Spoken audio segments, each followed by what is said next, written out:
from the Rusty Bob's channel. We are just finishing up the undercoating repairs that we had to do to the Rambler, and don't forget to subscribe to the channel, like the videos, leave comments below, do all that stuff. Check out Rusty Bob's 204 Instagram page. And I'll just go through quickly what we did here with the undercoating, how it works, and what not to do.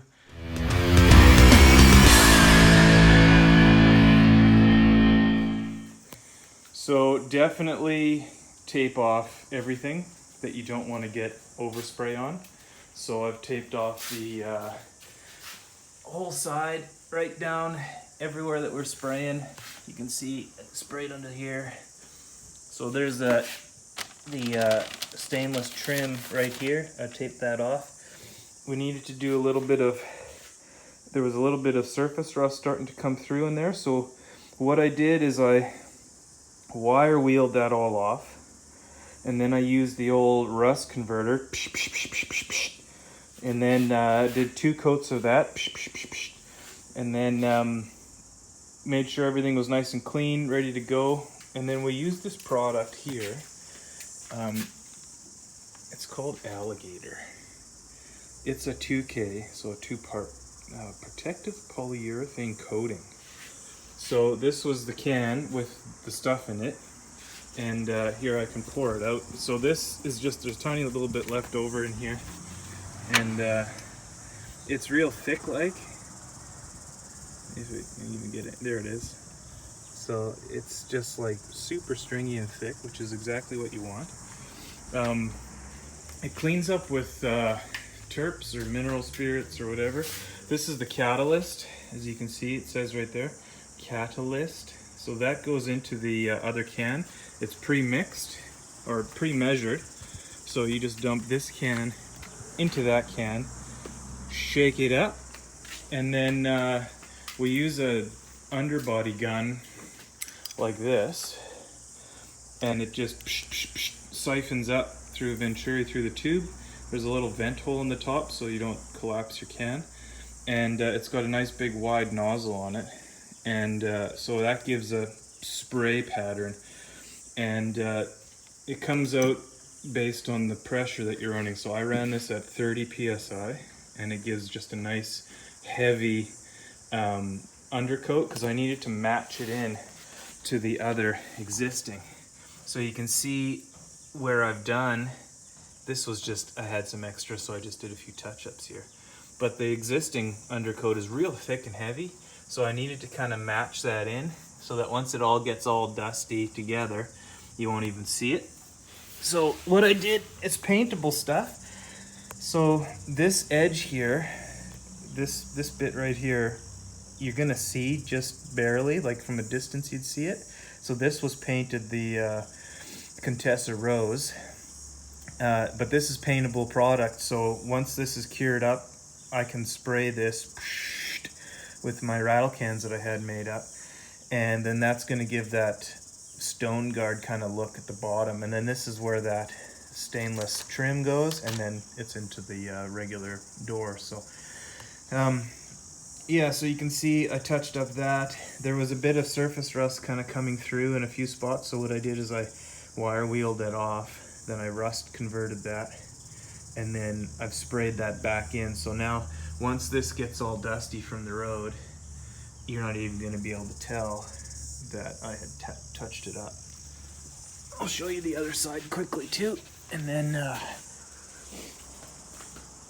that's it. As you can see, I did go a little crazy with the paper, but I also am going to leave it on until I've sprayed that edge.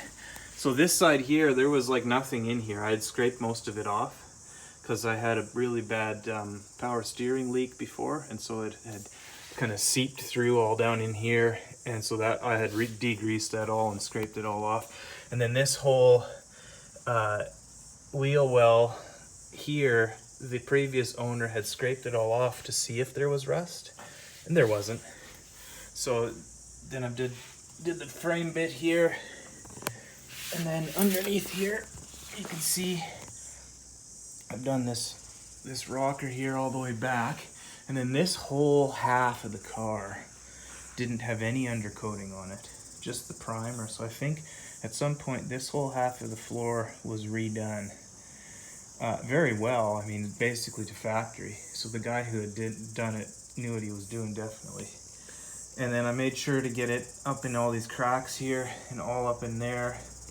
And like on top of there, I kind of sprayed it around there.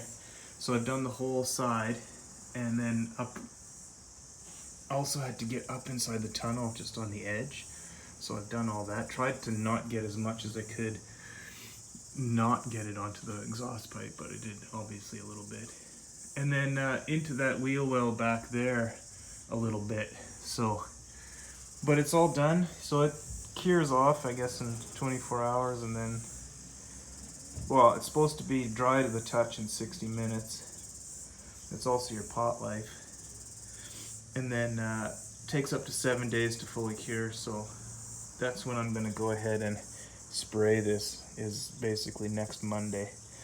And then I've got a few little clippies to zip back on, and a few little touch-ups to do under here. And then she's ready to set back on the ground and go get compliance. So yeah, it was a bit tricky getting all the rust out from in like all these little crevices and stuff, but we blasted it with the old rust converter, and so now she should be good for a while. Gonna hardly drive this thing, I'm sure. So a really good idea while you're working on your vehicles is to have a smoker going in the backyard. As you can see, if only we had the smell-o-vision here right now, you would smell the mesquite smoke wafting from Big Smoky. I'll give you a quick peek in here, what we're gonna have for dinner. So we got this, the old brisket smoking her along here. So she's been on there for about 2.5 hours. And I've got the heat source down there. I use some Traeger smoking pellets because they're super convenient, and I don't have to soak them in water and do that whole mess. I toss them in there. So I'm running at about 100 degrees C. I'm gonna drop that down now to finish it off. And then I've got probably another 2 hours in here, and then I'll pull it off to rest.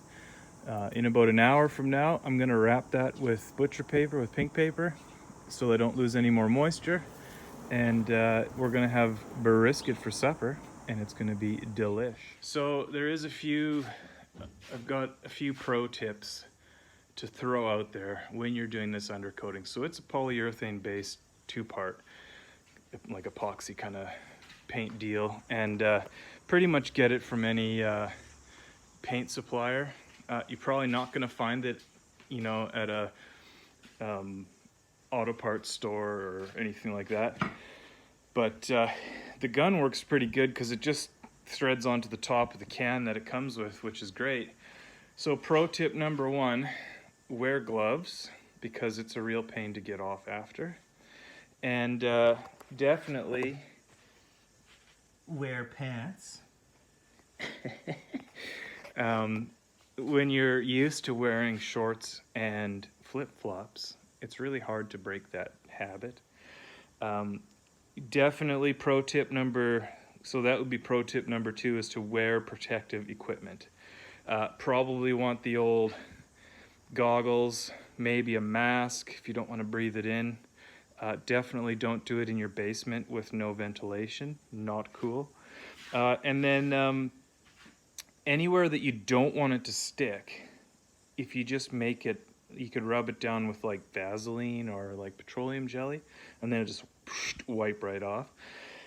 So I could have totally done that with my hands, but now my wife is just gonna have to deal with the fact that I've got black crap all over my hands and my legs for the foreseeable future. And apparently even right here, I'll work at getting it off still a bit. But hey, pro tip number 3, the last one for the day, use a really good quality masking tape.